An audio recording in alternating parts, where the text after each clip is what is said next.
So I think the first carving that I ever did, it was during COVID actually, and I got a little bored, and I had some logs sitting around a fireplace and wanted to see if I could carve them into chairs, and started looking into it a little more after that. And there's just so many different, you know, the possibilities are endless when it comes to carving. So I went from chairs.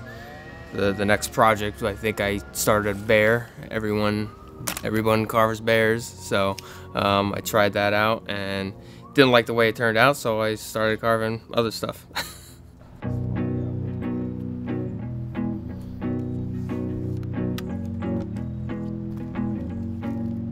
Like I said, a lot of tutorials on how to carve bears, because everybody wants bears. After that, I went right into carving just more nautical themed stuff. Being on the East Coast, by the water, you know, very popular stuff around here. So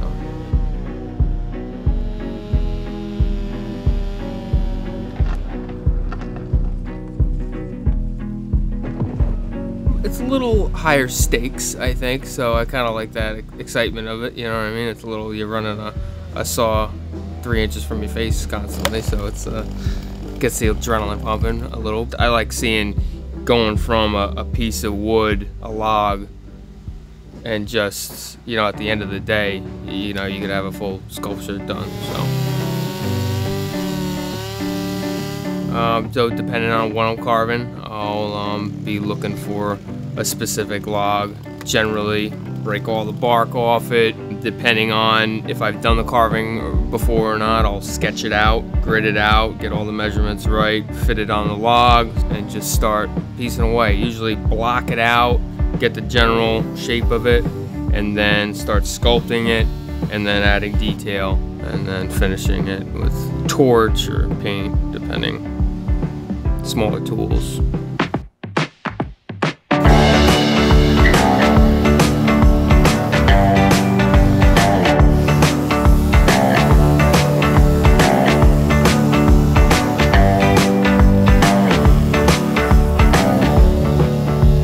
If it's not a commission piece, if it's not something that somebody's specifically asking for, like I said, I like carving nautical stuff. If I'm gonna carve something just on a whim, it's gonna probably be a fish or an octopus or a lobster or something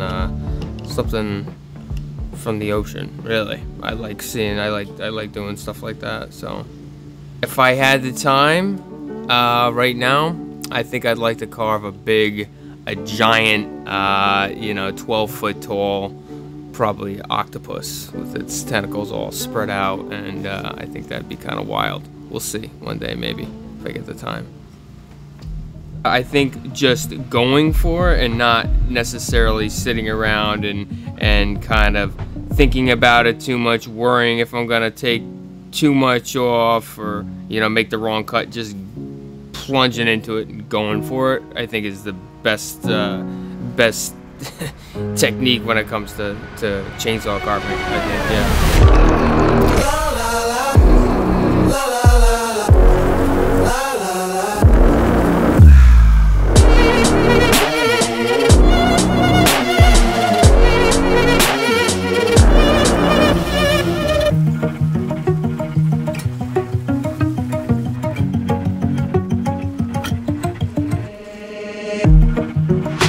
Sculpture's done, I'm adding detail and probably breaking out the torch. A lot of times it's going to bring out the grain and just add a little more depth. It brings like a little life to it.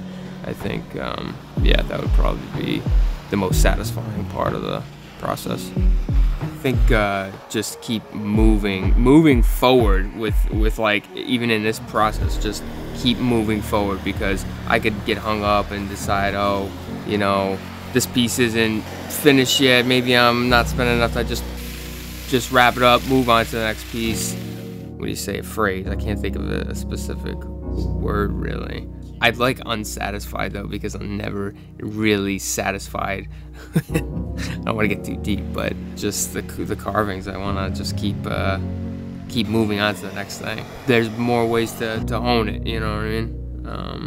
I think I don't necessarily look back and think that I could do something, have done something better. I just think it's okay. Now, next time I'm gonna do it better. I'm gonna make it a little better. So, yeah, I think staying unsatisfied maybe is a good thing even. Douglas Dorsey, and I'm from Wesley, Rhode Island. Grew up here, and I am a chainsaw carver.